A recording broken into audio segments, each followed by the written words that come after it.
ਨਾਨਕ ਸਿੰਘ ਦੀ ਕਹਾਣੀ ਸਨੋਫਾਲ। ਦਸੰਬਰ ਦਾ ਛੇਕੜਲਾ ਪੱਖ ਹੋਣ ਕਰਕੇ ਸਾਰਾ ਪਹਾੜੀ ਪ੍ਰਦੇਸ਼ ਬਰਫ਼ ਦੀ ਚਿੱਟੀ ਚਾਦਰ ਹੇਠ ਕੱਜਿਆ ਪਿਆ ਸੀ, ਜਿਸ ਕਰਕੇ ਮੁਸਾਫਰਾਂ ਦੀ ਆਵਾਜਾਈ ਇੰਨੀ ਦਿਨੀ ਨਹੀਂ ਦੇ ਬਰਾਬਰ ਸੀ।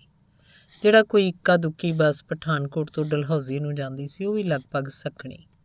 ਨਿਰਾ ਸਰਦੀ ਕਰਕੇ ਹੀ ਨਹੀਂ, ਹੋਰ ਵੀ ਕਈ ਖਤਰੇ ਪੈਦਾ ਹੋ ਜਾਇਆ ਕਰਦੇ ਨੇ ਇਸ ਮੌਸਮ 'ਚ ਆਵਾਜਾਈ ਲਈ।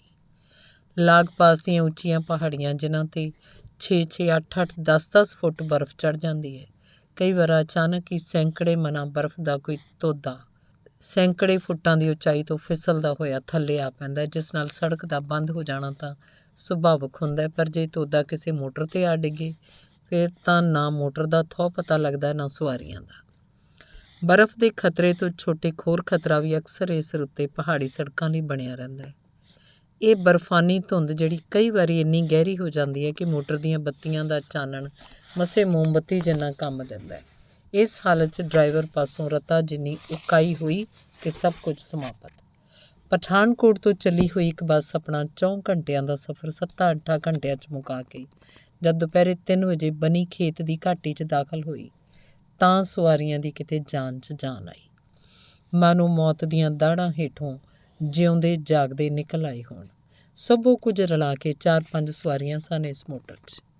ਮੋਟਰ ਦਾ ਅੰਤਮ ਪੜਾਅ ਭਾਵੇਂ ਡਲਹੌਜ਼ੀ ਹੈ, ਪਰ ਬਰਫਾਂ ਸ਼ੁਰੂ ਹੋ ਜਾਣ ਕਰਕੇ ਅੱਜ ਕੱਲ੍ਹ ਇਹ ਬਨੀ ਖੇਤ ਤੋਂ ਅੱਗੇ ਨਹੀਂ ਜਾ ਸਕਦੀਆਂ, ਜਿਸ ਕਰਕੇ ਡਲਹੌਜ਼ੀ ਦੀਆਂ ਸਵਾਰੀਆਂ ਨੂੰ ਅਗਲਾ 5 ਮੀਲ ਦਾ ਸਫ਼ਰ ਜਾਂ ਤਾਂ ਪੈਦਲ ਕਰਨਾ ਪੈਂਦਾ ਹੈ ਜਾਂ ਘੋੜਿਆਂ ਟੱਟੂਆਂ 'ਤੇ।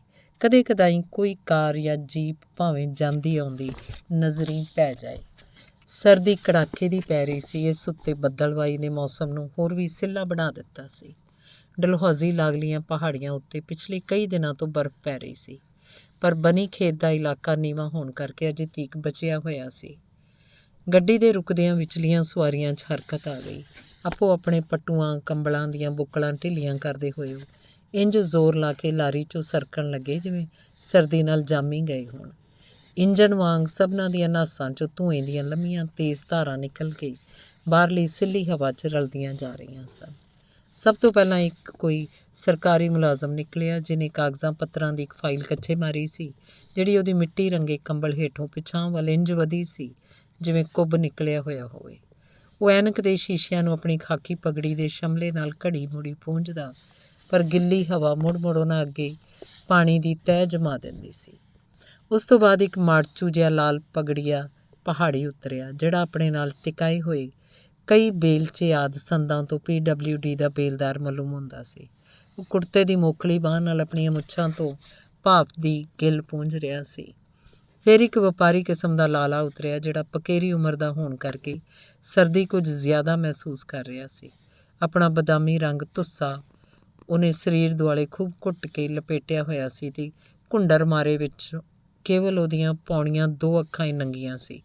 ਪੌਣੀਆਂ 2 ਇਸ ਕਰਕੇ ਕਿ ਉਹ ਜ਼ਰਾ ਭੈਂਗ ਮਾਰ ਕੇ ਤੱਕਦਾ ਸੀ। ਸਭ ਤੋਂ ਛੇਕੜ ਇੱਕ ਬਾਬੂ ਟਾਈਪ ਦਾ ਗੱਭਰੂ ਉਤਰਿਆ, ਖੂਬ ਰਿਸ਼ਟ ਪੁਸ਼ਟ, ਮੋਟਾ ਤਾਜ਼ਾ, ਪਹਿਨੇ ਹੋਏ ਕੱਪੜਿਆਂ ਦੀ ਬਹੁਤਾਤ ਕਰਕੇ ਉਹਦਾ ਸਰੀਰ ਅਸਲ ਨਾਲੋਂ ਕੁਝ ਜ਼ਿਆਦਾ ਫੁੱਲਿਆ ਹੋਇਆ ਜਾਪਦਾ ਸੀ। ਉਹਦੇ ਹੱਥਾਂ 'ਚ ਕੂਲੀ ਜੱਤ ਵਾਲੇ ਦਸਤਾਨੇ ਸਨ। ਗੱਡੀ ਦੇ ਬੂਹੇ 'ਚੋਂ ਫਸ ਕੇ ਜ਼ਰਾ ਔਖਿਆਈ ਨਾਲ ਨਿਕਲਿਆ। ਫਸਣ ਦੇ 2 ਕਾਰਨ ਸਨ। ਇੱਕ ਤਾਂ ਉਹਦਾ ਭਾਰੀ ਓਵਰਕੋਟ, ਦੂਜਾ ਹੱਥ ਵਿੱਚ ਫੜਿਆ ਤੇ ਗਲ 'ਚ ਲਟਕਾਇਆ ਹੋਇਆ ਨਿੱਕਾ ਮੋਟਾ ਸਮਾਨ, attache, camera, thermos, tiffin carrier ਆਦਿ। ਫਿਰ ਵੀ ਕੁਝ ਚੀਜ਼ਾਂ ਉਹਦੀ ਸੀਟ ਥੱਲੇ ਪਈਆਂ ਰਹਿ ਗਈਆਂ, ਜਿਨ੍ਹਾਂ ਨੂੰ ਇੱਕੋ ਵਾਰੀ ਚੁੱਕਣਾ ਉਸ ਲਈ ਸੌਖਾ ਨਹੀਂ ਸੀ। ਛਤਰੀ, ਪਹਾੜੀ ਸਫ਼ਰ ਲਈ ਇੱਕ ਬਰਛੀ-ਨੁਮਾ ਸੋਟੀ ਇਤਿਆਦਿ।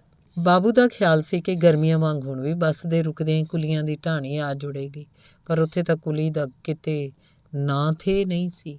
ਉਹ ਕੁਝ ਘਬਰਾਈ ਜਿਹੀ ਨਜ਼ਰ ਨਾਲ ਇੱਧਰ ਉੱਧਰ ਝਾਕਣ ਲੱਗਾ। ਉੱਧਰ ਕਲੀਨਰ ਗੱਡੀ ਦੀ ਛੱਤ 'ਤੇ ਖੜ੍ਹਾ ਠਿੱਠਰ ਦੀ ਆਵਾਜ਼ 'ਚ ਪੁਕਾਰ ਰਿਹਾ ਸੀ, "ਇਹ ਜਨਾਬ, ਫੜੋ ਆਪਣਾ ਅਸਬਾਬ, ਮੇਰਾ ਤੇ ਪਿੰਡਾ ਵੀ ਆਕੜ ਗਿਆ ਠੰਡ ਨਾਲ।"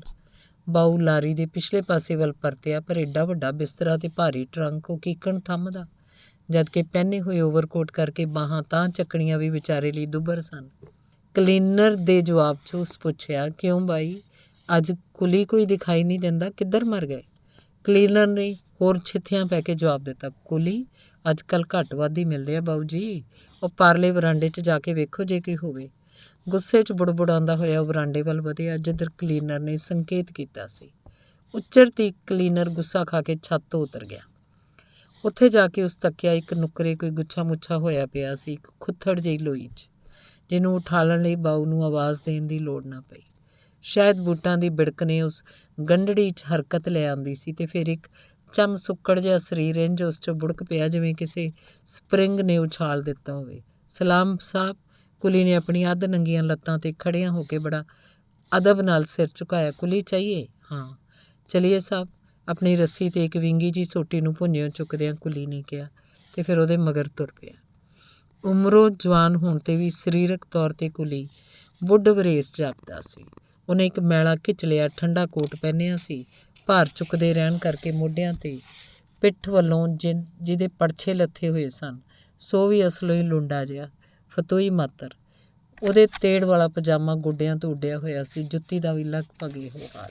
ਕਲੀਨਰ ਨੂੰ ਦੁਬਾਰਾ ਛੱਤ 'ਤੇ ਚੜ੍ਹਨਾ ਪਿਆ ਤੇ ਸਮਾਨ ਇੰਝ ਗੁੱਸੇ ਨਾਲ ਉਸ ਲਮਕਾਇਆ ਕਿ ਕੁਲੀ ਵਿਚਾਰਾ ਮੁਸ਼ਕਲ ਨਾਲ ਸੰਭਾਲ ਸਕਿਆ। ਇਹ ਚਰਤੀਕ ਬਾਊ ਨੇ ਅੰਦਰਲਾ ਬਚਿਆ ਖੁਚਿਆ ਸਮਾਨ ਕੱਢ ਲਿਆ। ਕਿੱਥੇ ਜਾਣਾ ਸਾਹਿਬ? ਕੁਲੀ ਨੇ ਰੱਸੀ ਦੇ ਵਲਾਵੇਂ ਖੋਲ੍ਹਦਿਆਂ ਪੁੱਛਿਆ। ਡਲਹੌਜ਼ੀ ਜਾਏਗਾ। ਪੈਦਲ ਸਾਹਿਬ? हाँ हाँ पैदल। पर साहब मौसम बहुत ख़राब है। मौसम बहुत अच्छा है। कितना दूर है डलहौजी? कुल 5 मील है ना। Don't mind for that. ਫਿਕਰ ਮਤ ਕਰੋ। ਬਹੁਤ ਸਾਰੇ ਪੰਜਾਬੀ ਜੈਂਟਲਮੈਨਾਂ ਦੀ ਆਦਤ ਹੁੰਦੀ ਹੈ ਜਦੋਂ ਕਿਸੇ ਗਰੀਬ ਗੁਰਬੇ ਨਾਲ ਗੱਲ ਕਰਨ ਲੱਗਣ, ਉਹਨਾਂ ਦੀ ਜ਼ਬਾਨਦਾਨੀ 'ਚ ਪੰਜਾਬੀ ਦੀ ਥਾਂ ਗੰਗਾ ਜਮਨੀ ਕਿਸਮ ਦਾ ਰੰਗ ਆ ਜਾਂਦਾ ਹੈ, ਉਰਦੂ ਅਤੇ ਅੰਗਰੇਜ਼ੀ ਦਾ ਮੁਲਗੋਬਾ ਜਿਹਾ। ਇਹ ਬਾਊ ਸਾਹਿਬ ਵੀ ਉਹਨਾਂ ਹੀ ਪੰਜਾਬੀਆਂ 'ਚੋਂ ਸੀ। ਕੁਲੀ ਕੁਝ ਜੱਕੋ ਤੱਕਿਆਂ 'ਚ ਪੈ ਗਿਆ। ਇੱਕ ਤਾਂ ਭਾਰ ਤਕੜਾ ਸੀ, ਦੂਜਾ 5 ਮੀਲਾਂ ਦੀ ਸਖਤ ਚੜ੍ਹਾਈ, ਤੀਜਾ ਮੌਸਮ ਦੀ ਖਰਾਬੀ, ਪਰ ਦੂਜੇ ਪਾਸੇ ਸੀ ਪੇਟ ਦਾ ਸਵਾਲ। ਇਨੀ ਦਿਨੀ ਮਜ਼ਦੂਰੀ ਵੀ ਤਾਂ ਭਾਗਾਂ ਨਾਲ ਹੀ ਮਿਲਦੀ ਸੀ। ਛੇਕੜ ਉਹਨੇ ਆਪਣੀ ਰੱਸੀ ਫੈਲਾ ਕੇ ਭਾਰ ਬੰਨ੍ਹਣਾ ਸ਼ੁਰੂ ਕਰ ਦਿੱਤਾ। ਥੋੜ੍ਹੀ ਦੇਰ ਬਾਅਦ ਇਹ ਦੋਵੇਂ ਸੜਕ ਤੁਰੇ ਜਾ ਰਹੇ ਸੀ। ਕੁਲੀ ਨੇ ਟਰੰਕ ਬਿਸਤਰੇ ਤੋਂ ਛੁੱਟ ਸਾਹਿਬ ਦਾ ਟੈਚੀ ਵੀ ਪਿੱਠ 'ਤੇ ਰੱਖ ਲਿਆ। ਉਹਦੇ ਇੱਕ ਹੱਥ 'ਚ ਟਿਫਨ ਕੈਰੀਅਰ ਸੀ, ਦੂਜੇ 'ਚ ਥੈਲਾ। ਜਿੰਨਾ ਚਿਰ ਕੁਲੀ ਨੇ ਸਮਾਨ ਬੰਨ੍ਹਣ ਚਲਾਇਆ, ਉੱਚਰਤੀਕ ਬਾਊ ਨੇ ਥਰਮਸ ਖੋਲ੍ਹ ਕੇ ਉਹਦੇ ਗਲਾਸ ਨੁਮਾ ਢੱਕਣ 'ਚ ਗਰਮ ਗਰਮ ਚਾਹ ਪਾਈ। ਉੱਪਰੋਂ ਥੱਲੇ 2 ਭਬਕੀਆਂ ਪੀ ਕੇ ਖੂਬ ਖੁੱਲ੍ਹਾ ਡਕਾਰ ਮਾਰਿਆ, ਜਿਸ ਨਾਲ ਉਹਦੀ ਸਫ਼ਰ ਦੀ ਥਕਾਵਟ ਕੁਝ ਨਾ ਕੁਝ ਘਟ ਗਈ। ਚਾਹ ਸ਼ਾਇਦ ਉਹਨੇ ਪਿਛਲੇ ਪੜਾਅ ਦੁਨੇਰੇ ਤੋਂ ਉਸ 'ਚ ਭਰ ਲਈ ਹੋਈ ਸੀ। ਪਹਾੜੀ ਕੁਲੀਆਂ ਦਾ ਆਮ ਕਾਇਦਾ ਹੈ ਕਿ ਜਦੋਂ ਉਹ ਸੈਲਾਨੀਆਂ ਦਾ ਭਾਰ ਚੁੱਕ ਕੇ ਤੁਰਦੇ ਹੈ, ਕਈ ਕਿਸਮ ਦੀਆਂ ਮਿੱਠੀਆਂ, ਸੁਖਾਵੀਆਂ ਅਤੇ ਅਪਣੱਤ ਭਰੀਆਂ ਗੱਲਾਂ ਨਾਲ ਉਹਨਾਂ ਦੀ ਸਖਾਵਤ ਨੂੰ ਟੁੰਬਣ ਦੇ ਯਤਨਾਂ 'ਚ ਲੱਗ ਜਾਂਦੇ, ਤਾਂ ਜੋ ਮਜ਼ਦੂਰੀ ਤੋਂ ਛੁੱਟ ਉਹਨਾਂ ਨੂੰ ਕੁਝ ਇਨਾਮ ਵੀ ਪ੍ਰਾਪਤ ਹੋ ਸਕੇ। ਇਹ ਕੁਲੀ ਵੀ ਇਸ ਵੇਲੇ ਆਪਣੇ ਹਿਸਾਬ ਨਾਲ ਕੁਝ ਇਸੇ ਕਿਸਮ ਦੀ ਵਰਤੋਂ ਕਰ ਰਿਹਾ ਸੀ। ਕਹਾਂ ਸੇ ਆਏ ਸਾहब? अम्बाला से। किसी सरकारी काम पर जा रहे हैं? नहीं, सैर करने आया। स्नोफॉल देखने के लिए? आई मीन बर्फ़ देखने। अब के साल बहुत बर्फ़ गिरा साहब, बड़ा ज़ालिम बर्फ़। डलहौजी में कोई अच्छा होटल है? सब एक है मेट्रो, दूसरा सब बंद है आजकल। और वहाँ विस्की ब्रांडी वगैरह मिलता है?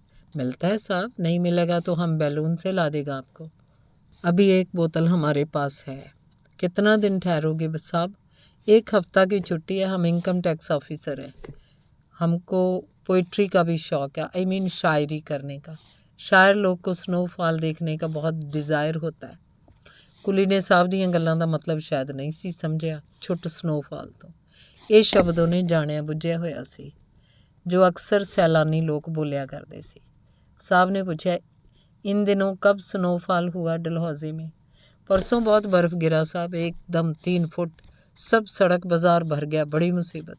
Oh good. बाऊ ने मस्ती च आके कुली दी गल विचाली कहना शुरू करता। ब्यूटीफुल। और अब किस दिन पड़ेगा? सवाल करदे उस अपने ओवरकोट उतार के कुली ते इंज बेपरवाही नाल सुੱਟ ਦਿੱਤਾ ਜਿਵੇਂ 10 ਸਿਰ ਵਜਨੀ ਕੱਪੜਾ ਕੋਈ ਸਧਾਰਨ ਤੌਲੀਆ ਹੋਵੇ। ਕੁਝ ਚਾਹ ਦਾ ਅਸਰ ਤੇ ਕੁਝ ਚੜ੍ਹਾਈ ਹੋ ਜਾਣ ਕਰਕੇ ਉਹਨੂੰ ਜ਼ਰਾ ਗਰਮੀ महसूस होने लग पई सी। शायद भगवान की इच्छा है साहब, चाहे अभी शुरू हो जाए। रात से बारिश हो रही है, बारिश के बाद ज़रूर बर्फ़ गिरता है आजकल। Oh that will be wonderful. तुम लोग कितना लक्की है, आई मीन कितना खुशकिस्मत है, हर रोज़ स्नोफॉल देखने को मिलता है। हाँ साहब, ਕੁਲੀ ਨੇ ਇੱਕ ਲੰਮੇ ਹੌਕੇ ਨਾਲ ਜਵਾਬ ਦਿੱਤਾ। ਬਹੁਤ ਅੱਛਾ ਹੈ। ਅਤੇ ਫਿਰ ਪਿੱਠ ਉਤਲੇ ਭਾਰ ਨੂੰ ਜਿਹੜਾ ਇੱਕ ਪਾਸੇ ਵੱਲ ਉਲਰਿਆ ਜਾ ਰਿਹਾ ਸੀ, ਠੀਕ ਕਰਨ ਲਈ ਇੱਕ ਚੱਟਾਨ ਦੀ ਢੋਹ ਲਾ ਕੇ ਉਹ ਜ਼ਰਾ ਰੁਕਿਆ। ਬਨੀ ਖੇਤ ਦਾ ਲੰਮਾ ਬਾਜ਼ਾਰ ਖ਼ਤਮ ਕਰਕੇ ਦੋਵੇਂ ਚੰਬਾ ਰੋਡ ਲੰਘ ਆਏ। ਹੁਣ ਉੱਥੇ ਜਾ ਪਹੁੰਚੇ ਸਨ ਜਿੱਥੋਂ ਡਲਹੌਜ਼ੀ ਦੀ ਤਿਰਛੀ ਚੜ੍ਹਾਈ ਸ਼ੁਰੂ ਹੁੰਦੀ ਸੀ। ਪ੍ਰਗਟ ਤੌਰ 'ਤੇ ਭਾਵੇਂ ਕੁਲੀ ਆਪਣੇ ਹਿਸਾਬ ਨਾਲ ਖੂਬ ਘੁਲ ਮਿਲ ਕੇ ਗੱਲਾਂ ਕਰੀ ਜਾ ਰਿਹਾ ਸੀ, ਪਰ ਅੰਦਰੋਂ ਦੀ ਹਾਲਤ ਪੈਰੋਂ ਪੈਰ ਨਿੱਘਰਦੀ ਜਾਂਦੀ ਸੀ। ਨਿਰਾ ਬੋਝ ਦੇ ਥਕੇਵੇਂ ਕਰਕੇ ਨਹੀਂ, ਮੌਸਮ ਦੇ ਡਰੋਂ ਵੀ, ਜਿਹੜਾ ਪਲ ਪਲ ਉਸ ਲਈ ਭਿਆਨਕ ਹੁੰਦਾ ਜਾ ਰਿਹਾ ਸੀ। ਸਾਹਿਬ ਦਾ ਇੰਸਪੀਰੇਸ਼ਨ ਹੱਦਾਂ ਬੰਨੇ ਤੋੜ ਰਿਹਾ ਸੀ। ਲਾਗ ਪਾਸ ਦੇ ਬਰਫਾਨੀ ਦ੍ਰਿਸ਼ਾਂ ਨਾਲ ਅੱਖਾਂ ਠਾਰਦਾ ਹੋਇਆ ਆਪ ਮੁਹਾਰਾ ਕਹੀ ਜਾ ਰਿਹਾ ਸੀ, ਵੈਰੀ ਲਵਲੀ, ਵੈਰੀ ਫਾਈਨ, ਅਤੇ ਵਿੱਚ ਮਸਤੀ 'ਚ ਆ ਕੇ ਕੋਈ ਗੀਤ ਗੁਣਗੁਣਾਉਣਾ ਸ਼ੁਰੂ ਕਰ ਦਿੰਦਾ। ਸਾਹਿਬ, ਕੁਲੀ ਨੇ ਭਾਰ ਹੇਠ ਦੱਬਦਿਆਂ ਉਸ 'ਤੇ ਸਵਾਲ ਕੀਤਾ, नीचे आजकल खूब मज़े की धूप निकली है ना? इधर तो साहब बहुत दिन से धूप नहीं निकली, बड़ी मुसीबत है गरीब लोगों को। धन्यवाद। चलदा।